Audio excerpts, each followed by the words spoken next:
What's up, ladies and gents, and welcome back to some more Mass Effect 3 multiplayer, where today, Vorcha Flamer support. Man, I have been seeing a lot of requests for Vorcha, and I did actually get a gameplay with Jay and Syrian playing the Vorcha, but since the nature of that type of video is, well, completely devoid of any tips and tricks and so on and so forth, and, well, obviously when you first start off, it's probably a wise idea to not stand in front of Geth Hunters, while, probably a good idea not to stand in front of Geth Hunters and Rocket Troopers and all that stuff when you don't have 3 stacks of the Bloodlust. Keep spamming your rockets, assholes. It's not annoying! Goddamn! Hate those damn Rocket Troopers. But anyway, so we're gonna get into the nitty-gritty. What has changed since I last used Flamer? Well, I sort of L2P'd, to put it bluntly. I misunderstood what Flamer did. I thought it had a penalty against shields, so that's how I justified going into the shield damage evolution, and it turns out it doesn't have a penalty, and I have actually learned through using it so much. This has been probably my most played setup in the last couple days, and all the damage that you do while you hit a shielded target, if you break their shields, like let's say you hit give them a full duration Flamer in to the Atlas shields or whatever, and then you break their shields, that Flamer damage will get a huge ramp up. So there's no real penalties. Like once you get to the health, well, I guess it doesn't have a bonus damage to health, but if you break the shields, get to that armor, the damage won't be neutered in any way, because you know the game is really weird. It's like Flamer says it does like what 370 damage per second or whatever, and it actually ends up doing a lot more than that. What ends up happening is Flamer stacks with itself, and so the longer you cast it, the more damage that armor, or more damage it will be doing. So I think if you get a full duration like Flamer, and the numbers may vary depending on what class you're playing and what gear and mods you use, you can expect like 2,500 damage ticks, 2,500 points of damage per tick on armor, so pretty goddamn nasty. And so you get a full duration on shields, and then you start breaking them, it won't be that bad. Plus, since it does 100% damage to shields and health already, this shield evolution probably is a little bit wasteful, and that evolution is actually multiplicative, meaning that at base, Flamer does do 1.5 times the amount of damage to armor. Get 50%, adds an additional 0.75, so it ends up doing 2.25 times the damage to armor. So pretty fucking nasty. You'll be melting bombers, pyros, dragoons, and you know everyone who hates dragoons, turrets. Hell, you don't even need to break the shields on turrets to really melt them pretty quick. So all in all, Flamer, I mean, and if you have an Acolyte and you have a class with Flamer, I mean, this class is a pretty idiot-proof. And again, something like Geth, ooh, they all like to cluster up and all that fun sort. And it's a pretty nasty damage, and it's fairly safe too. You don't really need high-level weaponry or mods or anything like that to make it work. Well, obviously, the higher the better. Let's see, what was I going to say? I actually played with a guy the other day who was rocking like an Acolyte 3, and he was only 50,000 points behind me. And that's not too bad. I mean, if you're within about, you know, 50,000 points from the guy with like first place and last place, that's pretty good. So I think that right there should, you know, prove very viable class, even without high-level mods. So very good stuff, very good stuff. And so why the Sentinel over the what do you I certainly hope there's friendly fire for Geth Troopers rocket troopering themselves, or friendly fire, crossfire, whatever. I'm playing that, obviously. So why the Sentinel? The Sentinel is a great choice because he does have cluster grenades, and cluster grenades are really good. Very good at AoE crowd control, AoE destruction, and if you can get lucky with the way they bounce, you can actually set off multiple tech explosions or multiple explosions in general with just the one cluster grenade throw.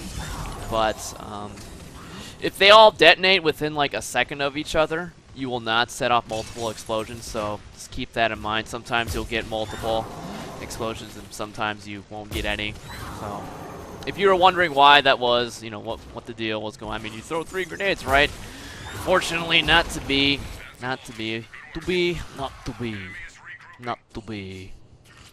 Kaboom! Good old Arnie quotes. Gotta love them so much. So if you can get a lucky bounce, you can get multiple explosions. I think right here we'll probably end up... Yeah, oh, see, there was only 1 fire explosion there, even though there's 3. Oh! Damn it! I gotta get my Dog of War Medal 3. Dog of War, God of War, whatever you want to call it.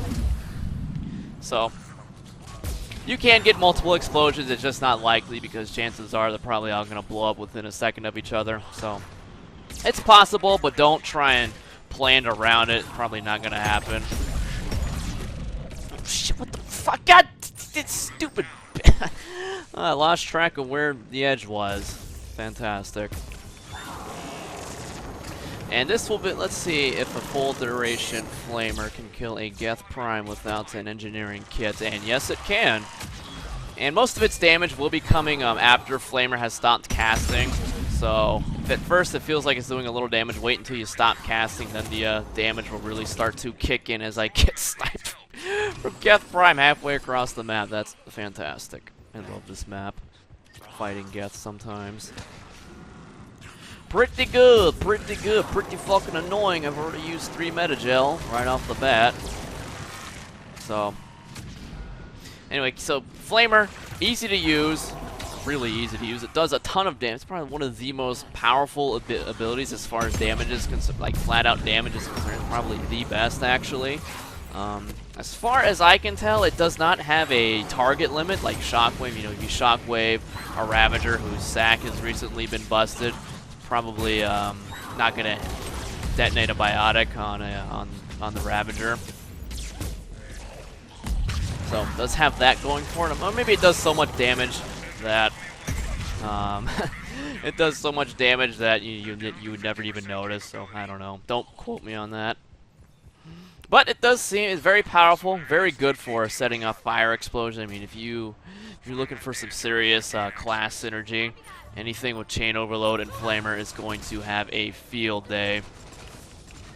So cluster grenades set off explosions for you, both biotic and tech explosions, so very good. Synergize with the techies and biotics very well. And I know the soldier has, the Vulture Soldier specifically, not the Geth Trooper, has Carnage. When I find Carnage to be completely lame for the purposes of Flamer fire explosions, because the cooldown at base is pretty long. So you would I mean, just to set off a quick fire explosion, you would have to activate Flamer, deactivate it, and then fire off a Carnage, and then you wouldn't be able to Flamer for, you know, another... You wouldn't be able to Flamer for another 3.5 seconds or whatever, and that is just, that's completely fucking lame. Whereas grenades, independent of any cooldown, you can set off fire explosions whenever you want as long as you've got a stock of grenades.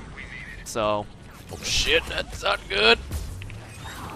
Goddamn Geth Hunters, pain in my ass. So if you're looking to set off your own fire explosions, I think the Sentinel is definitely the better option, though. If you like Carnage and you like the long cooldown of it, go for it, I guess. But that's how I prefer Vulture Sentinel. Plus, you can't set up biotic explosions with Carnage, so something else to keep in mind. Just the long cooldown on Carnage really puts me off. I probably should not have come down here. Yeah, this is not really good. Clear this out with grenades. There we go. See, that'll clear out a lot of stuff in a hurry. Yeah, eat Flamer and grenades, assholes! So you want to set off rapid fire. Rapid fire, fire explosions. Carnage is not the ability to do it. Unless you play the Krogan Soldier, because Infernal Grenades will set off your fire for you. So, there you go. This Flamer, God, it's the animation is actually very deceiving. I mean, it will hit above it, below it, and I think if you want to test this out yourself, just do, let's say Glacier. You get that bottom room spawn, and you start flamering things that have jumped down from the little catwalk that they've jumped down from where they spawn at, and you'll hit things on the first floor, on the second floor. Very, very, very deceiving. Very much like a Geth Pyro. So Flamer and the Acolyte, very godly combo. You don't have to be amazing. It's very, very, I guess, aim. God, everything is just going after me today. Jeez, they don't like Vorcha. Uh-oh. Where is all these rocket? God, everything is. Gonna have to pay, even with the Vorcha health regen, you still have to be very careful, especially with the way I like to build the Sentinel. It only has 4 points in fitness, so it's surprisingly squishy. I think you can only take 3 consecutive phantom shots. So don't let Bloodlust trick you into thinking that you're a lot more tanky than you are. Just think of it as sort of it's nice to be there, and it is good for like a single or maybe even double groups of Marauders that are Centurions. But don't get fooled into thinking you can take a lot more hits than you can, because you still gotta respect the shield gate and health gate cooldowns. Just gotta be very careful, very, very careful. So Acolyte, I pack it with Disruptor ammo because, you know, for bosses, you obviously want to get to that armor as fast as possible, and plus, you also get the ability to set off your own tech burst. Well, nice. So clearing out the, just help for the AoE shield stripping, give you a little more AoE damage. Plus, if you've got enough detonators, the more probably won't be that big of a deal setting off your fire explosions. So. You could go with Phasic, but I like the added bonus of the potential tech burst. See, I had cluster grenade that pyro, the tech burst. It's a little collateral from the cluster grenades that I threw. Tech burst makes sure that the surrounding shields do definitely get stripped for absolute flamer destruction. So very, very good, very good. Now this could work without, I could see it working without the Acolyte, you know, like the Falcon with Disruptor ammo. But I would have to say, speccing into shields is definitely wasted potential after going with the Acolyte and seeing just how much armor damage that it does do. Spec into the armor evolution, very, very nasty combo. You can kill pretty much any boss in one Flamer cast once their armor has been exposed. And it doesn't do half bad damage against shields. So rocket troopers sitting in the back, anything with low shields, it's not going to be that big of a deal to get rid of. And once those shields get stripped, full armor bonus damage will ensue. I mean, look at this, absolute destruction, beautiful, fantastic. So for the soldier, I mean, the way I like to use it is it's I think of it as a more tanky version, except you can't detonate your own fire explosions unless you sacrifice some of that tankiness. So the way I see it is the soldier. It's a bit more tanky version. You can actually take a few more phantom shots than this.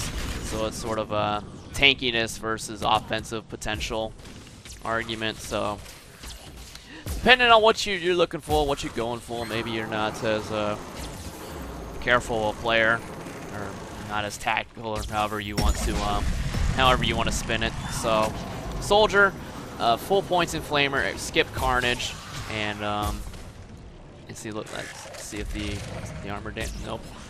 Okay. So, oh god damn, stupid ass turrets! Get that shit out of here. We need cluster grenades.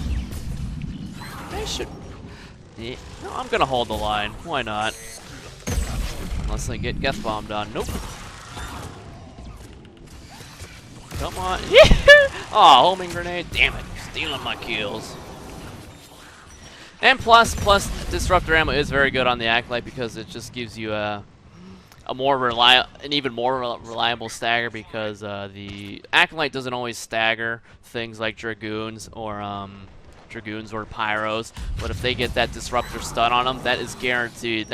It's guaranteed stagger on anything other than boss units and brutes, scions, and things that can't be staggered will get staggered indefinitely, or guaranteed by the Disruptor proc. So staggers on top of staggers, very good for Geth Pyros, because once they start burninating you, probably going to be in a world of hurt.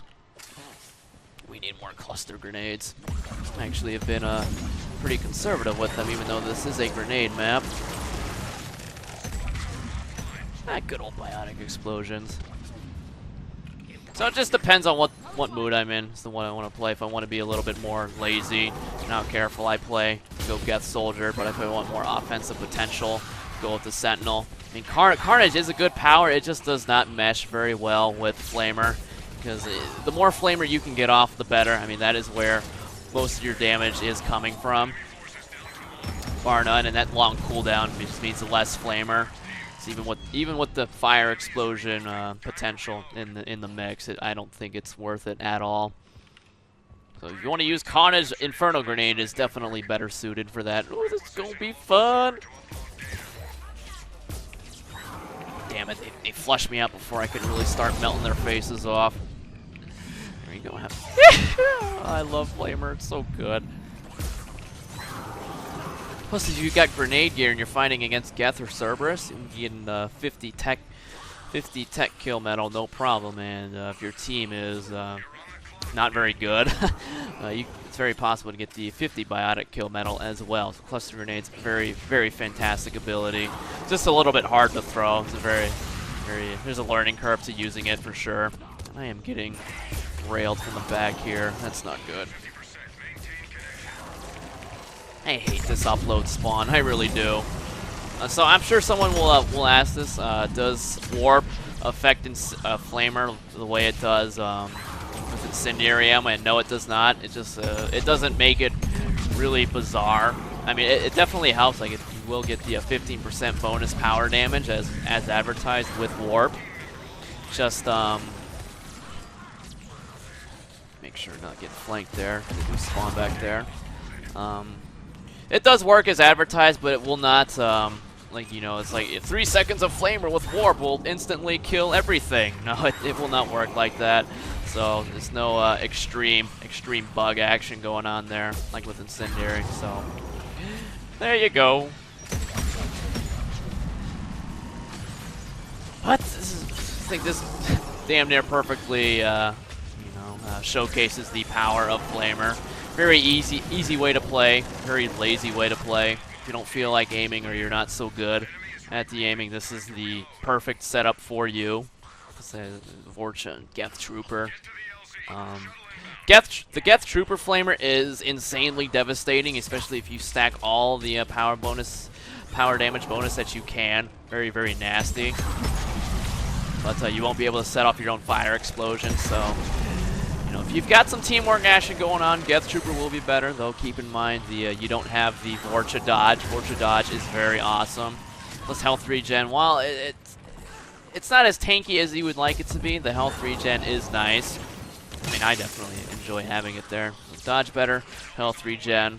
Even though Geth Trooper has fortification, if you spec it for the power damage, it's not going to be as tanky as you think it will be. Especially if you don't use a cyclonic modulator to take advantage of those base shields. Get goddamn Stagger Town. That's it. You Stagger Town me? No, I Stagger Town you! Assholes. Make sure they don't spawn behind us. Have some cluster grenades, courtesy of the house. Oh god, it's just... Oh, it's so good. Geth don't stand a chance. Well, they do. But pretty good. Pretty good.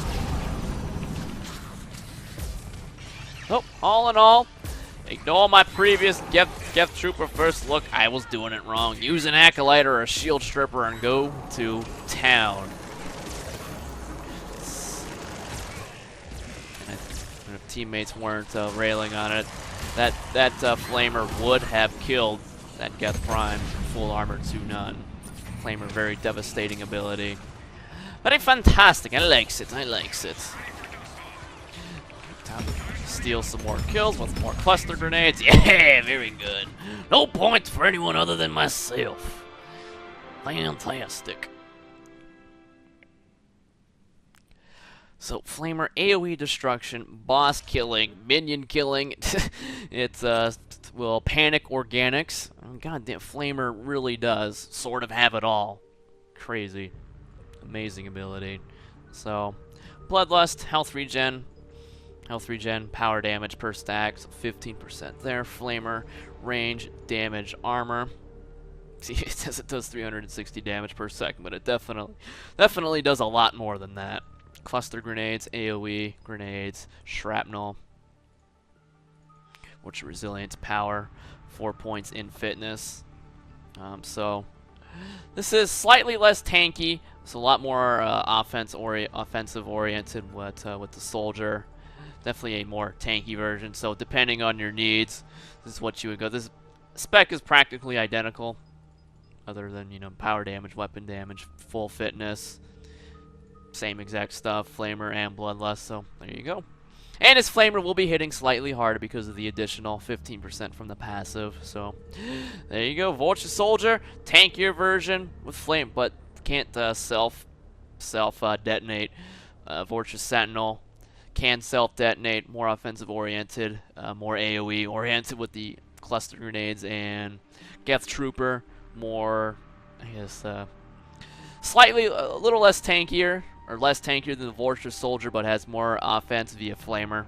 Definitely a very much hard-hitting version of Flamer. So, there you go. Differences between the three. Decide and pick for yourself. So, thanks for watching. Hope you enjoyed it. And as always, peace out.